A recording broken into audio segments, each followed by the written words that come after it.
So the sketch I'm going to do right now is of Yoda, because I love me some Star Wars. And I have the watercolor done, the paper is dry, and I'm going to start with the undersketch. And our disclaimer is that it's a nice day here, so the front door is open, which means that Sookie, say hi, Peanut, say hi, is going to start barking at the neighbors. So hopefully we can keep that to a minimum. Hi, Peanut. Okay, back to Yoda. So one of the things I like about drawing Yoda is, first of all, he's very recognizable, right? So if you get it pretty close, everybody's going to know it's Yoda.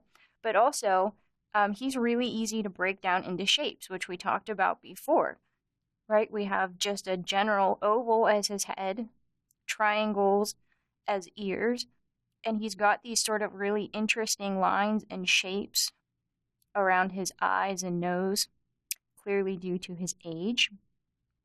But the other thing I like about this, especially with the way that I draw, is that I sort of like leaving part of it unfinished, which again, this is all based on how you draw and what you think looks good and how you enjoy doing it. So in other words, there is not a right answer.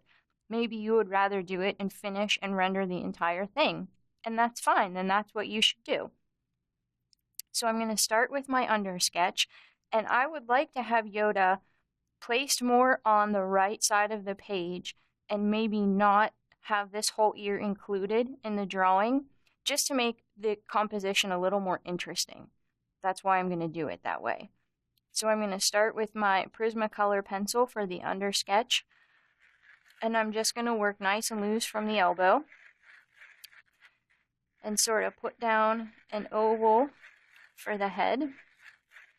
And again, right now I'm not worried about the details, I'm worried about the proportions. So I'm looking, and his eyes are about halfway down his head, and the same with his ears. So I'll just sort of sketch those in very lightly. And really they're that fast, hopefully you can see that it's not too light. That is what I want to start with, sort of that fast and not detailed. So now I can look at this and maybe add a little more details. And with the undersketch, I add the amount of details that I think that I need to proceed with the drawing. So again, there's not a right answer for that. Some people will be comfortable moving forward with that. I like to add more information. So I'm going to start with his nose. Right, that seems like a pretty central point to start with. So I'm just going to make a little oval for his nose and note some sort of lines above that. So I'm looking right now at his nose and the distance between the bottom of his nose to that top line. And that's sort of the top of the shadows. And then his eye is very close to his nose, so we'll sort of sketch those in. And he's got some lines above them.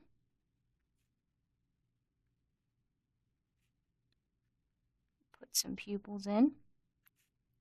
He's got, the mouth. I'm looking at the distance from the mouth to the nose and making sure that I have that in there correctly.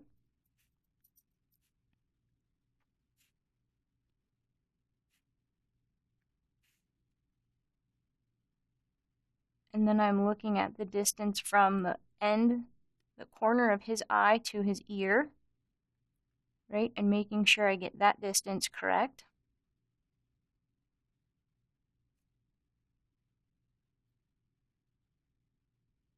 And sketching that in, and then doing the same thing on the other side.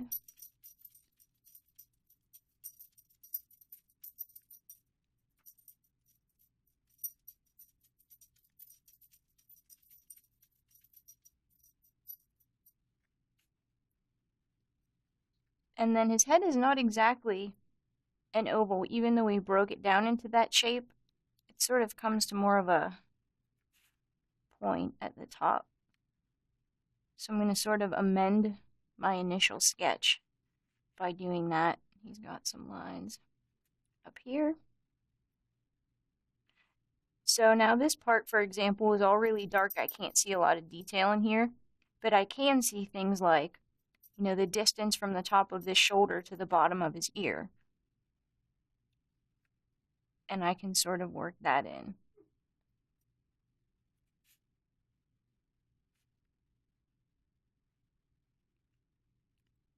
And so right there you can see that's pretty much where I'm going to stop with my initial sketch and start the actual drawing.